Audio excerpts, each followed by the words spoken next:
The moment you don't notice until later. There are moments in life that slip by quietly, almost unnoticed, until you look back and realize they carried more weight than you thought. Maybe you were waiting at a cafe, pretending to scroll your phone even though you'd checked it twice already. Maybe you stood near a doorway, looking at the time, telling yourself they'd arrive any minute. And then that familiar thought whispered again. They're late, just like always. You probably didn't get angry. Maybe you gave a soft sigh, maybe a small smile, because you were used to this pattern. Or maybe something inside you tightened, just a bit. Not enough to call it frustration, but enough to feel something shift. Because lateness is never just lateness. It feels small, harmless, casual, yet it hits deeper than most people admit. It's personal without trying to be. It's emotional without being dramatic. And the strangest part? Almost everyone has a story tied to someone who is always late. But here's what most people never truly understand. Lateness is rarely about clocks. It's about how someone's mind processes pressure, expectation, transitions, emotions, and themselves. When someone is late again and again, it's not the minutes that matter. It's the unseen patterns underneath those minutes. Patterns that quietly shape how they move through the world. And if you've ever felt confused, hurt, or even guilty around someone's lateness, you're about to understand why. Because once you look beneath the surface, you'll realize lateness isn't a habit, it's a story. And next, we start uncovering it. Time isn't the problem, the mind is. Most people assume lateness is just poor planning or lack of discipline. But the truth is far more emotional, far more human. When someone shows up late again and again, it's rarely because they don't care. It's because their internal clock is running on a rhythm the outside world doesn't see. Some people move through life as if time is chasing them. Others move as if time will always wait. And then there are the ones in between. The ones who feel time as something fluid, flexible, unpredictable. Those are the people who often struggle to be on schedule, no matter how hard they try. What makes it interesting is this. Most chronically late individuals don't wake up thinking, "I'll delay someone today." No. Inside them is a quiet psychological pattern shaping every choice. For some, mornings begin with a false sense of spaciousness. The belief that there's more time than the clock suggests. They start slowly. They tell themselves, "I'll finish this quickly." They take on a tiny extra task because it feels harmless. A message to answer, a cup to wash, a detail to fix. But time doesn't bend to their optimism. Psychologists call this emotional miscalculation. When someone estimates time based on intentions instead of reality, they hope the day will flow smoothly, even when the last 100 days didn't. And here's the twist. Lateness often grows from hope, not carelessness. But optimism is only one layer. In Part 3, we uncover the emotional battles that make some people lose time without even noticing it. The emotional weight that slows people down. For many people who are always late, the real struggle isn't the clock. It's the emotional transition between one moment and the next. Starting something new or leaving something unfinished carries a psychological weight most people overlook. Think about it. Switching tasks sounds simple, but for some minds, it feels like a mini negotiation happening inside their chest.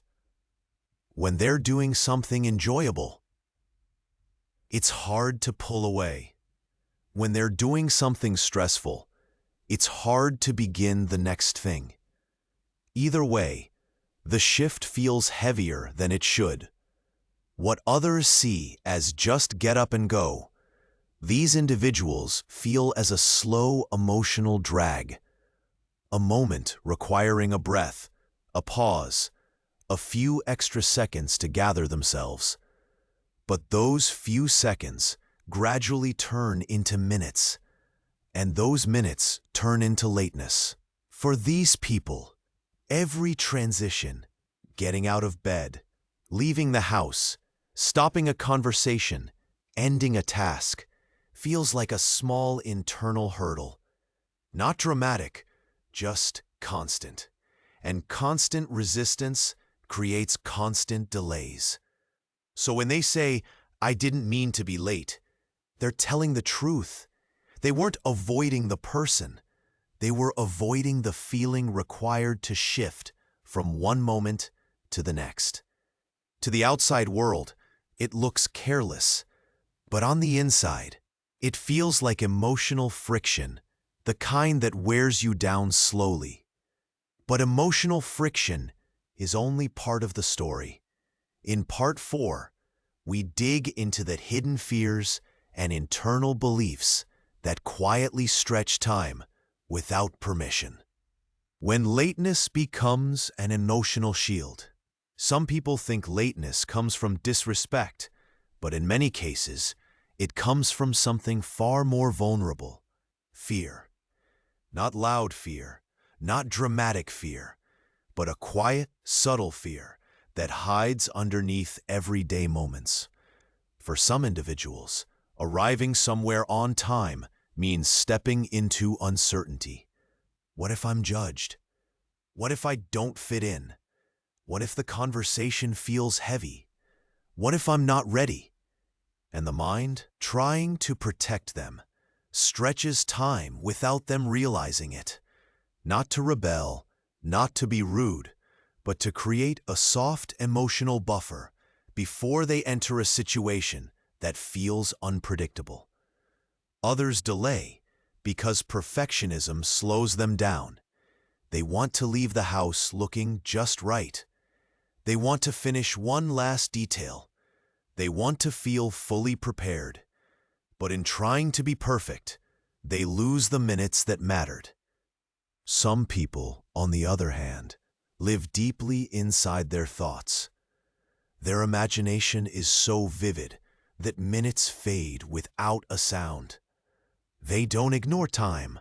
They simply experience time differently. Their inner world is louder than the ticking of any clock on the wall. Then there are those who carry too much: responsibilities, expectations, emotional pressure. Their mind is constantly juggling tasks, and in that mental overload, time slips through the cracks. They're not late because they don't care. The time patterns we inherit without knowing.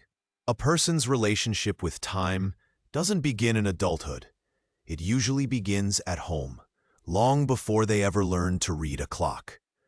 Many chronically late individuals grew up in environments where time was flexible, soft, or unimportant. Maybe the household was chaotic, where routines were loose and schedules rarely mattered. Maybe people in the family ran late often, and it became normal, not intentional, just the rhythm of the home. When a child grows up in that atmosphere, they learn to move through time the same way: loosely, emotionally, and without urgency. On the other end, some grew up in environments that were the complete opposite: rigid, strict, and controlled. Every minute accounted for, every step monitored, every small delay criticized. And for these individuals, lateness becomes a subtle, unconscious rebellion.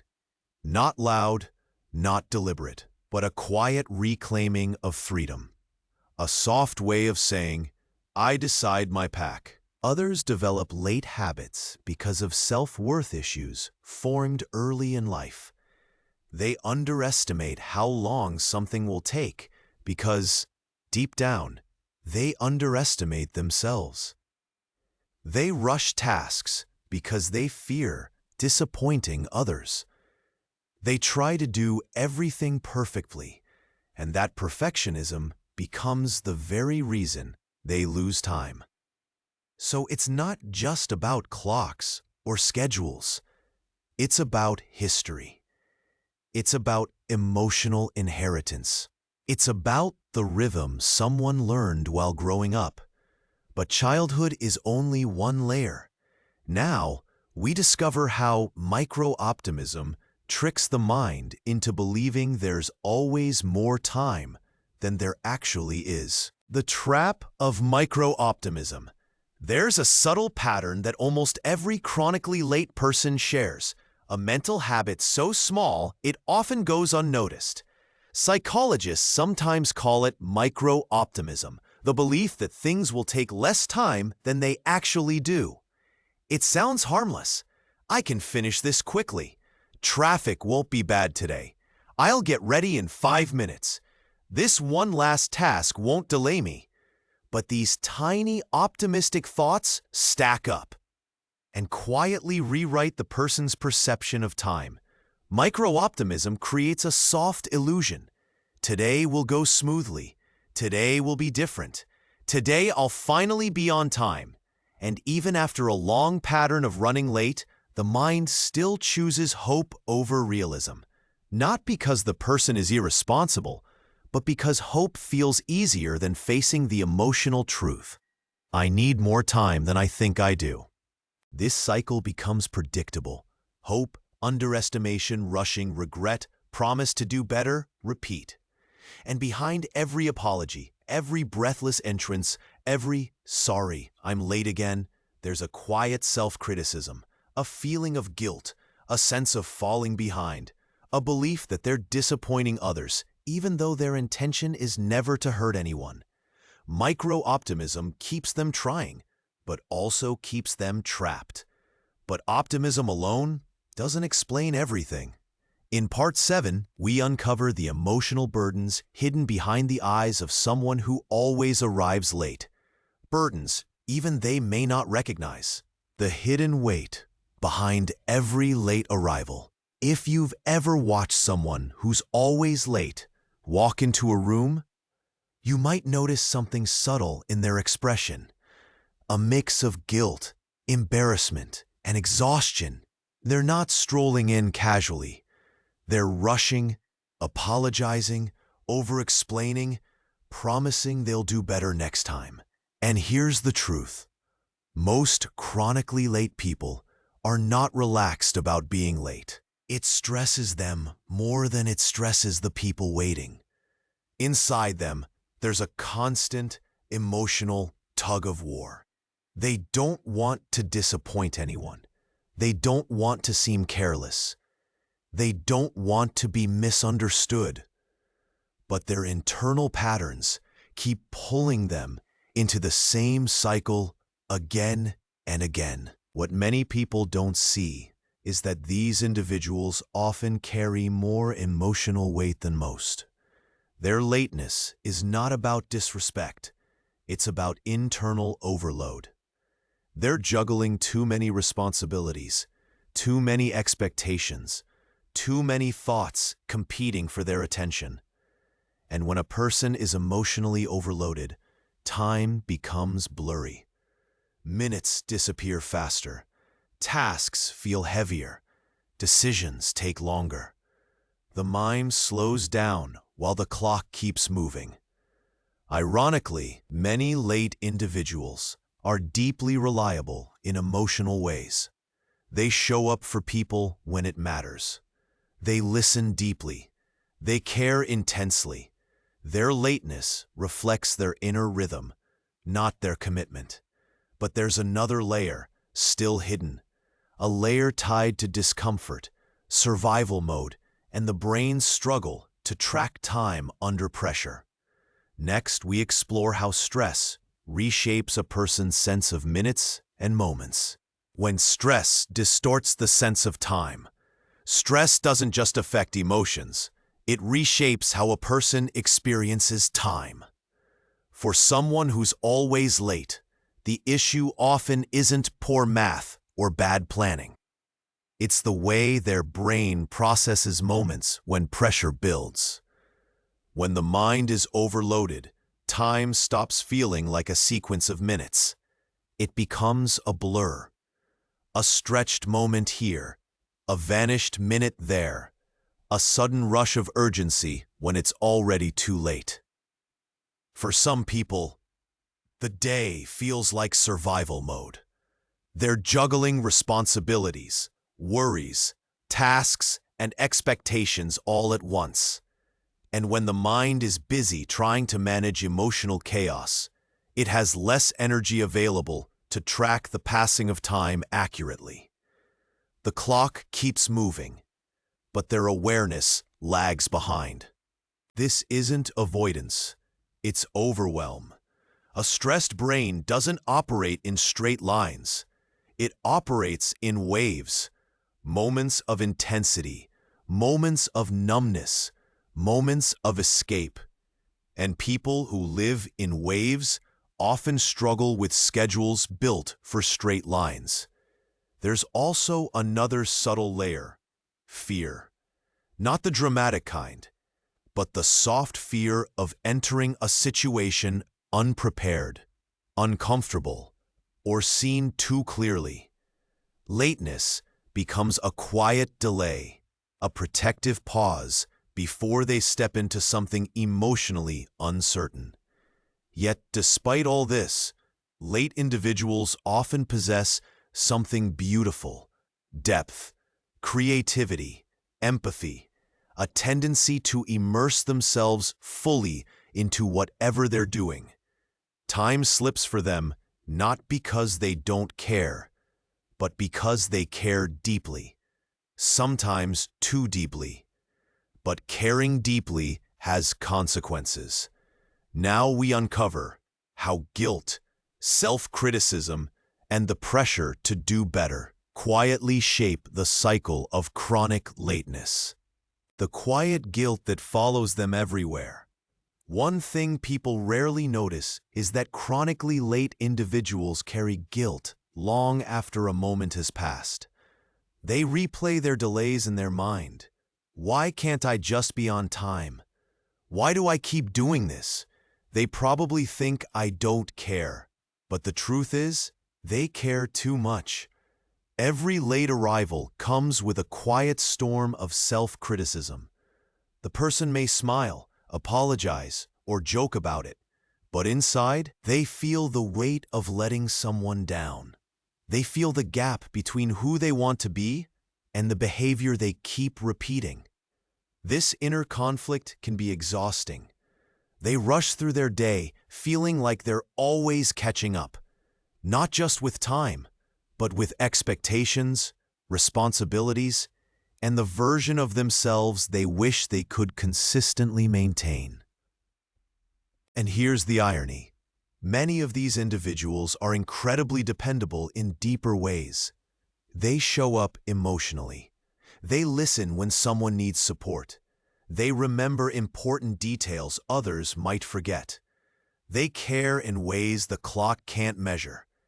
But time doesn't see intention, and that's why the guilt sticks to them, even when the people around them are forgiving. They feel misunderstood, because in their heart, lateness is not a lack of love, respect, or sincerity. It's a reflection of emotional patterns they haven't yet learned to navigate. But understanding guilt is only the beginning. Next, we explore the turning point, how awareness transforms everything and helps someone finally change their relationship with time. The moment awareness changes everything, every pattern continues until someone becomes aware of it.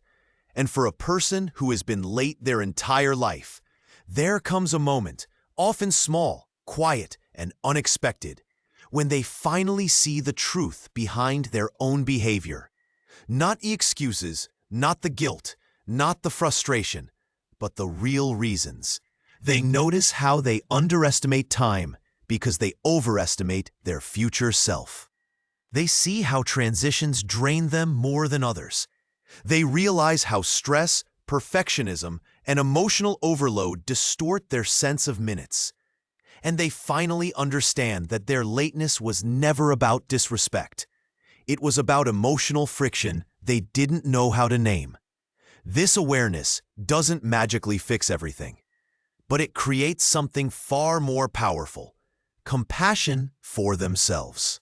Instead of saying, "I need to try harder," they begin saying, "I need to understand what makes time feel difficult for me." They start taking small steps, preparing earlier, acknowledging their emotional triggers, giving themselves realistic time instead of hopeful fantasies. Slowly, the pattern shifts. Not because they turned into a different person, but because they finally stopped fighting their own nature and started working with it. And then one day, they show up on time, calmly, naturally, and it feels different. Not forced, not panicked, just aligned. Because real change doesn't come from pressure, it comes from understanding. And that's the truth about lateness. It's not about minutes on a clock. It's about the hidden emotional world inside a person. And the moment they finally learn how to move with time instead of against it,